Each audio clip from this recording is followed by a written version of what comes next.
Matthew 24:36, but of that day and hour no one knows.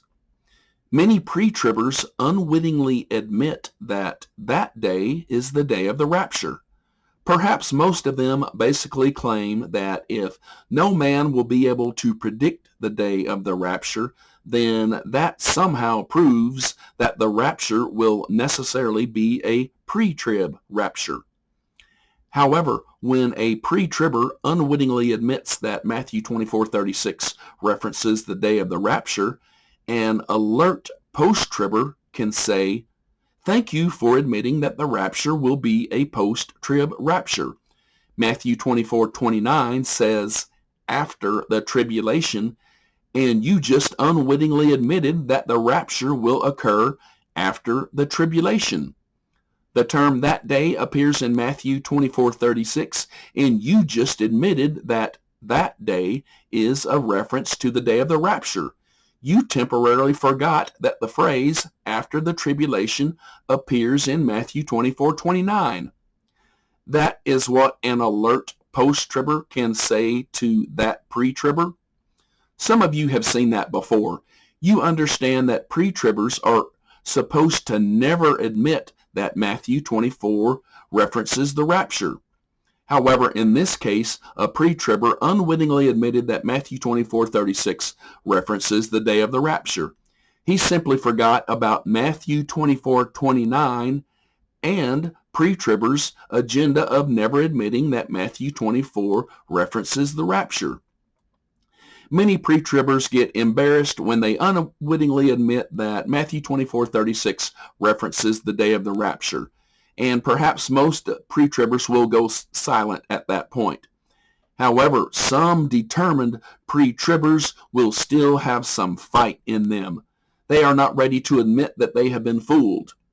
Those pre-tribbers look at the previous verse, Matthew 24:35, which mentions the destruction of the universe, and then such a pre-tribber says, actually, the words "that day" in Matthew 24:36 allude to the destruction of the universe back in Matthew 24:35, not to the day of the rapture. Any such pre-tribber thinks that he has successfully produced some damage control.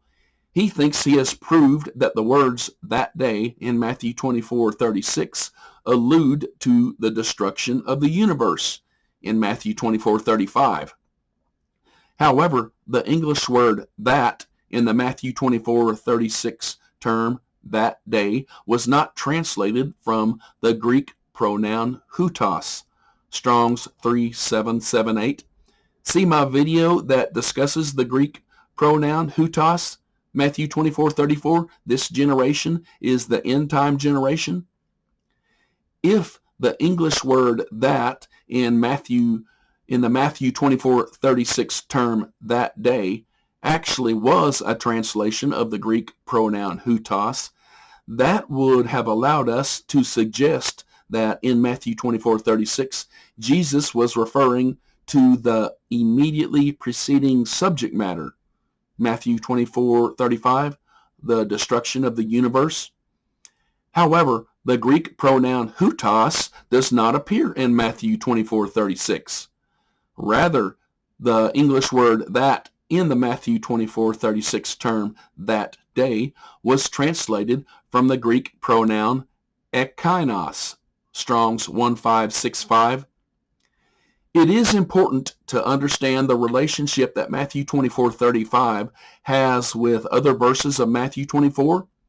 In preceding verses of Matthew 24, Jesus had been discussing end-time events. And then in Matthew 24:35, Jesus gave some brief commentary that was conceptually related to part of Matthew 24:34. In Matthew 24:34, Jesus had said, "This generation will not pass away until all these things have happened." Then in Matthew 24:35, Jesus said, "Heaven and earth will pass away, but my words will never pass away." As you can see in Matthew 24:34, Jesus used the phrase, will not pass away. And then in Matthew 24:35, Jesus used the phrases, will pass away and will never pass away. In Matthew 24:35, Jesus gave some brief commentary that was conceptually related to part of Matthew 24:34, the concept of passing away. Matthew chapter 24 was not a chapter about the universe passing away. Jesus only briefly mentioned the universe passing away in Matthew 24:35. In the preceding verses, Jesus had been discussing end time events. In Matthew 24:30, Jesus referenced the Son of Man coming in the clouds. In Matthew 24:31, Jesus referenced the Post Trib Rapture. And then in Matthew 24:36, Jesus said, but of that day and hour no one knows.